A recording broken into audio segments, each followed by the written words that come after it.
Shalom. Welcome to Light to the Nations. In our last program, we began the fourth chapter, Parak Dalid, of Hilchot Beit HaBechira of the Rambam, and we are in the midst of Halacha Aleph, the first halacha. Now it's interesting, this chapter of Hilchot Beit HaBechira, the Rambam is really going to be dwelling on the actual structure of the Holy Temple, and as we're going to see, his particular approach and position and opinion about much of the structure of the Holy Temple is actually different than many of the other commentators. We began by discussing a fascinating tradition of the foundation stone, the Even Hashtiyah, and the hiding of the Ark of the Covenant in the time of Josiah. And we really kind of left things up in the air. This information is so fascinating and also the subject of so much speculation and controversy throughout the world. I'd really like to recap before we continue and finish off Halacha Aleph and really try to explain clearly what this is all about. Again, from the beginning of the first Halacha in Parak Dalid, chapter 4, Maimonides tells us about the stone which was found in the Holy of Holies, called the foundation stone, and we discussed the early history, the placement, the Agadah, the homiletical teachings of the rabbis relating to the foundation stone. And we know that certainly in the time of the first temple, upon this stone stood the Holy Ark of the Covenant. And in front of the Ark of the Covenant, the Rambam reminds us, stood a jar, a container of mun, the manna that fell from heaven, that provided the sustenance for the children of Israel during their desert wanderings until they entered into the land of Israel, and also the staff of Aaron that blossomed with the almond blossoms as a sign from God during the time of the controversy with Korach, sign from God that indeed Aaron and his descendants were chosen by God himself to be the Levites, and it wasn't something that Moses invented. We also have a tradition that we mentioned that there was, in addition to these items, there's also a jar of anointing oil. It's also kept in the Holy of Holies next to the Ark of the Covenant. And then Maimonides told us that at the time that King Solomon originally oversaw the construction of the first temple and knew, and these are the Rambam's words, V'yada shesofo lecharev, he knew that its end was to be destroyed. He built in it a place to hide, to conceal the ark underneath in circuitous, deep and complicated paths. In other words, King Solomon, with whatever level of prophetic enlightenment this involved, understood that this was to be his task, to make sure that the ark would be hidden. But we really need to expound upon this a little bit more and understand what this is all about. I find it very interesting that we're spending some time now talking about the ark when in reality the purpose of this chapter, Maimonides makes clear, is to discuss actually the structure of the temple. So why is it that we are not discussing the ark in a previous chapter that actually dealt with the vessels of the temple, especially when you consider the fact that Maimonides already told us that the ark is one of the intrinsic vessels in the Holy Temple. And if it is one of the intrinsic vessels in the Holy Temple, how could it be that in the time of the Second Temple, the ark was missing, was absent? And in fact, this is the case. We continue again in Maimonides Halacha Aleph, recapping, Yeshayahu HaMelech, King Josiah, commanded that the ark be hidden in that place that King Solomon had originally built due to that which he foresaw. This tradition that Maimonides records, that in fact Josiah, king of Israel, commanded the Levites to hide the ark in that place, this tradition is based on a verse which is actually found in 2 Chronicles chapter 35 and verse 3. It indicates that King Josiah actually commanded the Levites to conceal the ark in that place. And the Rambam continues and tells us that alongside it, the staff of Aaron and the jar of manna and the anointing oil also were placed, and these items did not return in the Second Temple.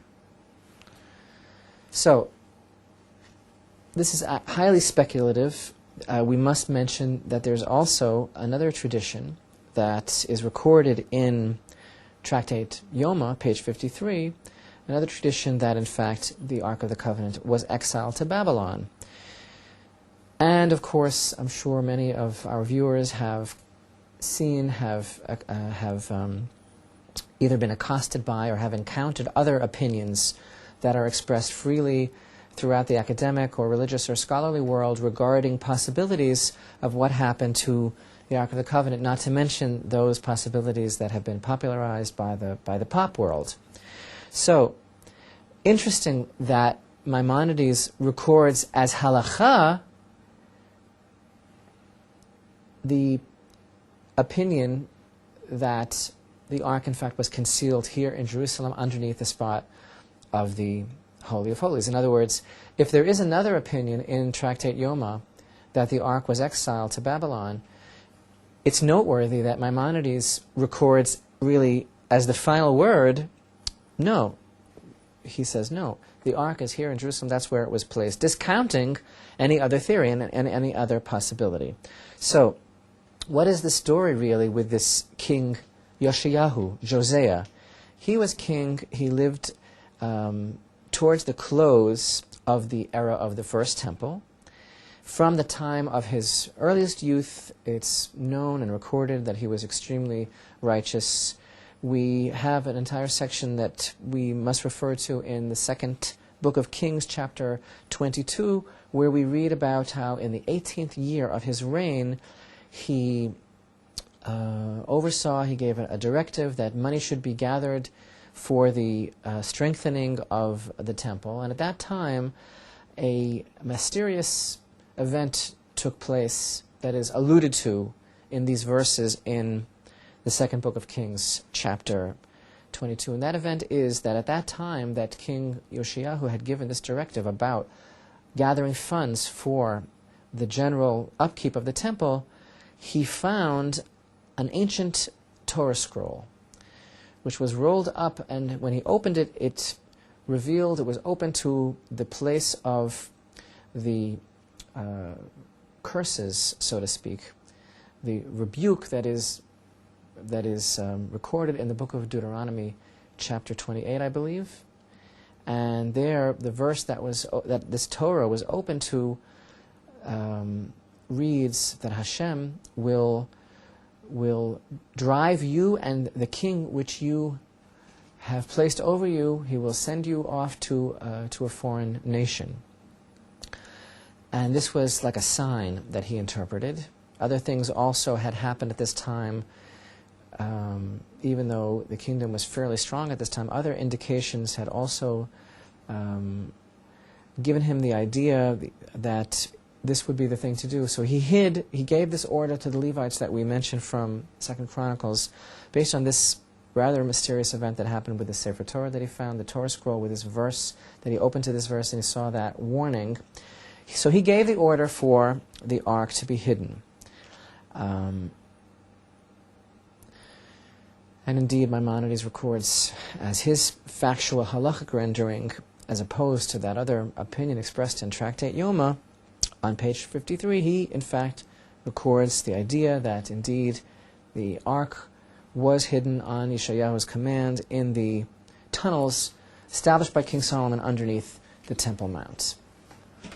Now, one of the things that we really have to understand is, in addition to this whole idea, whatever it meant to Yeshayahu, and whatever the symbolism is of this kind of portent or sign that he felt he was interpreting, the Sefer Torah that he was led to, that was open to this verse. But on a practical level, we must understand, why was the ark hidden years before, I believe perhaps 35 years before the destruction of the first temple? I think the idea of why the ark was hidden there is connected to a number of ideas on an esoteric level. I think it's connected to the idea of why the Maimonides is actually spending so much time on this point, why he is, specifically in a chapter where we know he's going to be talking about the structure of the temple, why he is allowing himself so much time on this concept of this idea of the prophecy that Solomon had and the tunnels underneath the Temple Mount.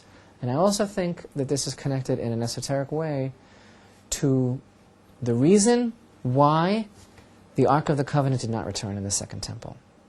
Now, a lot of people wonder about this, and again, especially if we say that the Ark is an integral part of the Temple service, and obviously it isn't on a practical level, meaning that those righteous people, the Jewish people, the Kohanim, the great sages, the Sanhedrin, everyone who participated in the building, execution, and functioning of the entire Second Temple period were able to do so without the presence of the Ark, even though obviously it would be better. It's God's command.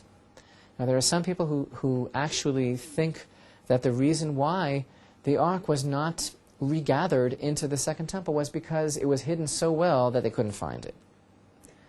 And I don't think that that's the case at all. I really don't think that that is the proper understanding. I believe that it was always well known where the Ark is. I believe we can find indications of this in the Talmudic literature. There are allusions to the fact that it was understood where it is, and I'm certain from my own experience that there are rabbis today who know exactly where this chamber is. And so if it wasn't a question of not knowing where it is, it being hidden so well, and if we have the tradition that it certainly will be recovered and restored and revealed and brought back with God's help to the Third Temple, what is the reason why it was not present in the Second Temple? I think all of these things are connected. So I'd like to propose the following idea, that the reason why King Josiah commanded so many years in advance that the Ark be hidden was because indeed he knew that the temple was going to be destroyed. He understood that, and he understood the shape of things to come, and he also knew that it was unavoidable. And he saw it in his leadership and in his wisdom and with his righteous guidance. He really sought to begin to prepare the children of Israel, us, the Jewish people, for the future, for the eventuality of having to get used to a level of functionability without the presence of the Ark of the Covenant. Because what was the Ark of the Covenant? What did it do for the presence of the people? It wasn't only a very holy thing that held the tablets of the law, the Ten Commandments, that was kept in the Holy of Holies. On a different level, it was extremely functionary, and it had a very great deal of causing an impression, having an effect on the entire people. Because we are taught, our sages tell us, that the Ark of the Covenant was the source of inspiration for the wisdom and guidance of the Sanhedrin. The Sanhedrin in their chamber sat kind of opposites on an angle from the Holy of Holies. And the presence of the Ark of the Covenant, the place of the dwelling of the divine presence, the place of the revelation of the law of Sinai, the presence of the Ark of the Covenant in the Holy of Holies had a direct effect on the process of hora'ah, of that, and that, by the way, is the same root as Torah, hora'ah, teaching. Had an effect on the process of the wisdom and guidance and legislation and jurisprudence that came forth from the Sanhedrin, who are called the eyes of the people. Their decision-making process, their great wisdom, their great understanding of Torah and how it can be applied came from the fact that they had this influence from the presence of the Ark of the Covenant.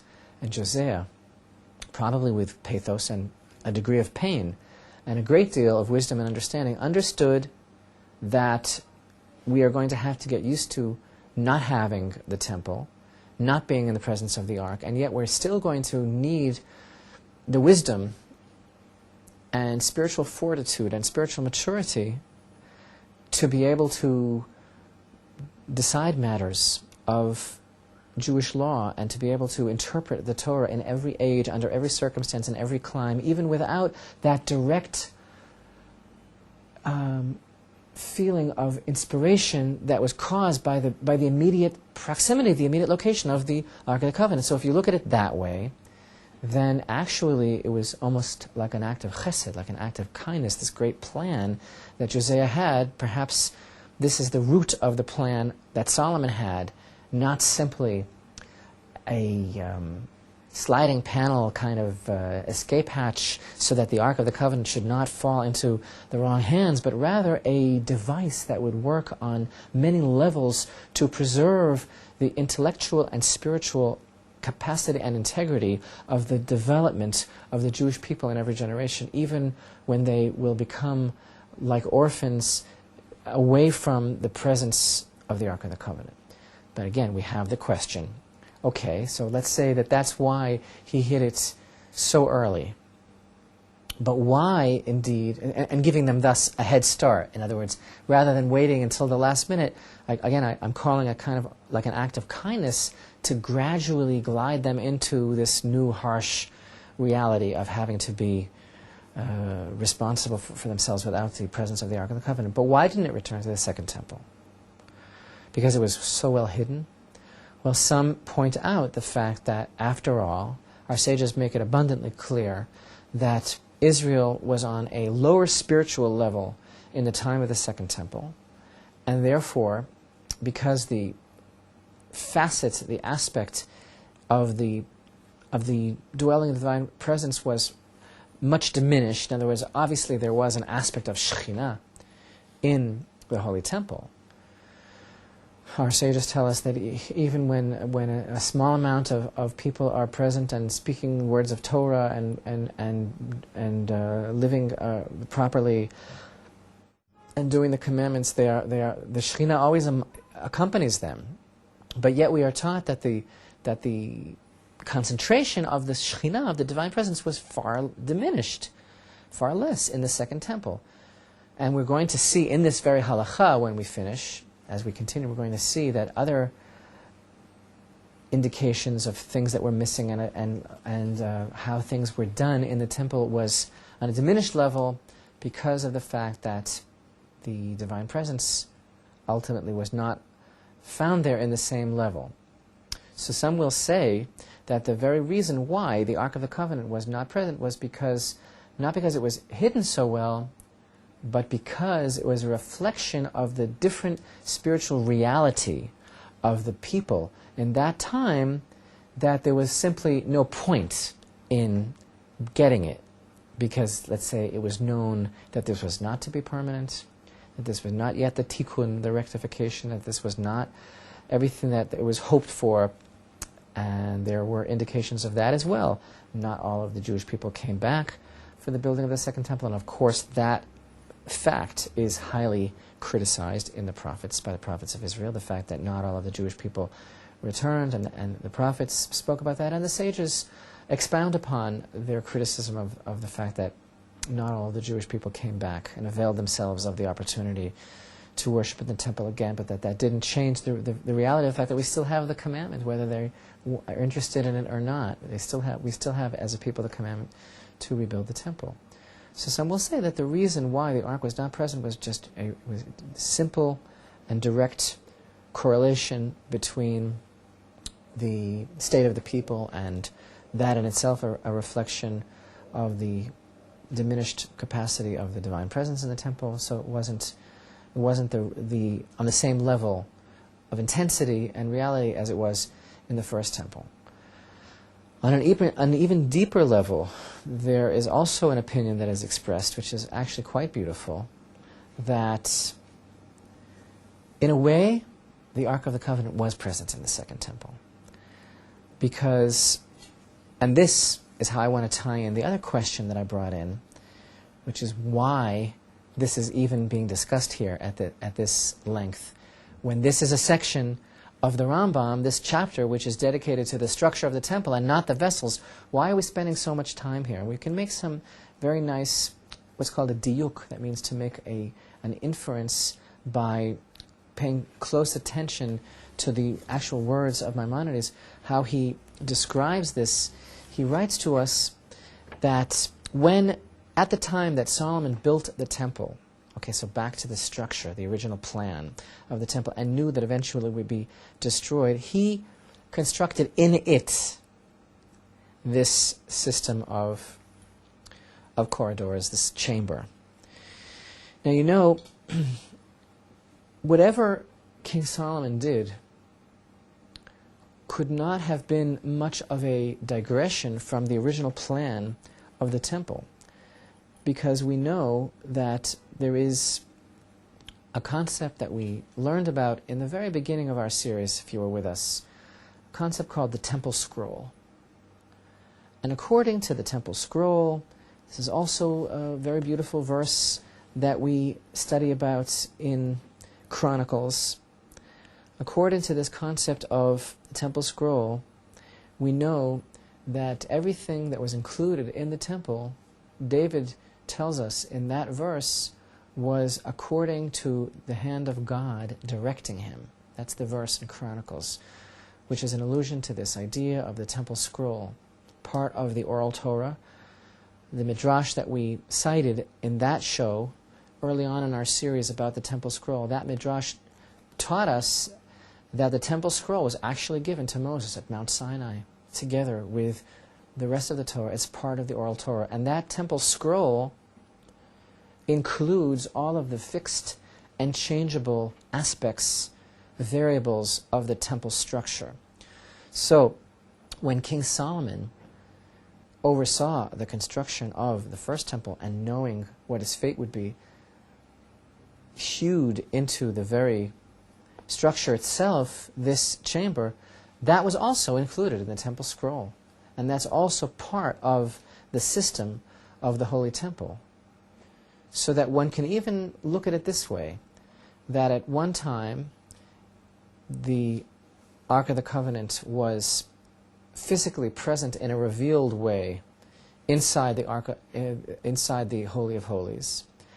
And then when the time came that the decision was made based on divine inspiration of Josiah, going back to the original divine inspiration of Solomon, the time came that the ark should be placed into that chamber. The ark continued in its capacity, but in a concealed way, because according to the words of our sages, this particular chamber, called sometimes the chamber of wood, where the ark was hidden, is actually located directly underneath the Holy of Holies. And thus, in a way that may seem perhaps allegorical, but actually, halachically, structurally, it's quite a sound piece of reasoning. The Ark of the Covenant is still there in the Holy of Holies.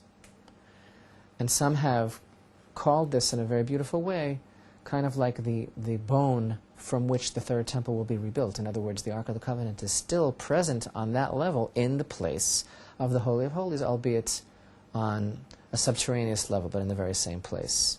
So this is a new way of looking at the lack of the Ark of the Covenant in the second temple. Perhaps one could even put it this way, that it was not deserved by the people for it to be in a revealed way, because it was not on their level of spiritual accomplishment for it to be there, but yet it still was present, and its presence therefore was still felt to some extent underneath the surface of the Holy of Holies. So the Rambam tells us also, and on this subject we could continue, because there are also various indications throughout the literature of the Talmud of it being there today. There's a very famous story which is quoted of a Kohen who was doing some work in the Holy Temple and noticed one of the tiles was a little bit loose, and began to look there and realized that that was the place under which the Ark of the Covenant was hidden. In any event, Maimonides continues and tells us that these things, as we said, did not return in the time of the Second Temple. And then he tells us, "V'af urim v'tumim shahayu b'bayit sheni lo hayu meshivin beruach hakodesh v'lo hayu nishalin bahen." Also, the urim v'tumim, which were present in the Second Temple, did not function with the divine inspiration that the urim v'tumim functioned in the First Temple. They were not used for a query and a response. And he says this is reflected by a verse that we find in the second chapter of Ezra, verse 63. And he says, Maimonides concludes this halacha and tells us the only reason that they made the Urim V'Tumim altogether in the Second Temple was in order for there to be 8 complete garments for the high priest. Because without 8 complete garments without the high priest functioning with the 8 garments. That's the 4 ordinary garments and the 4 additional garments that are referred to as the golden garments, even though they're not all gold, but they contain gold, some of them. So they're called the golden garments. A Kohen Gadol, a high priest who functions without the 8 garments, is called Mechusar Begadim. It's a particular prohibition. He is missing one of the garments.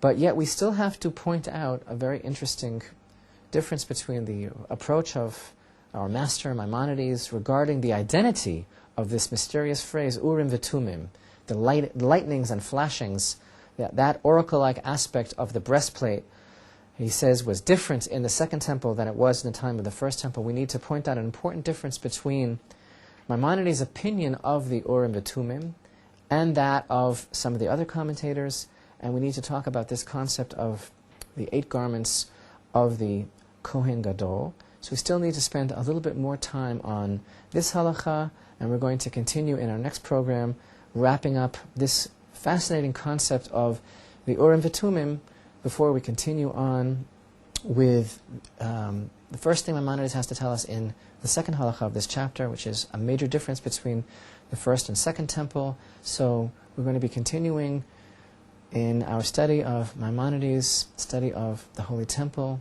source of the divine presence, the light to Israel, and the light to the nations.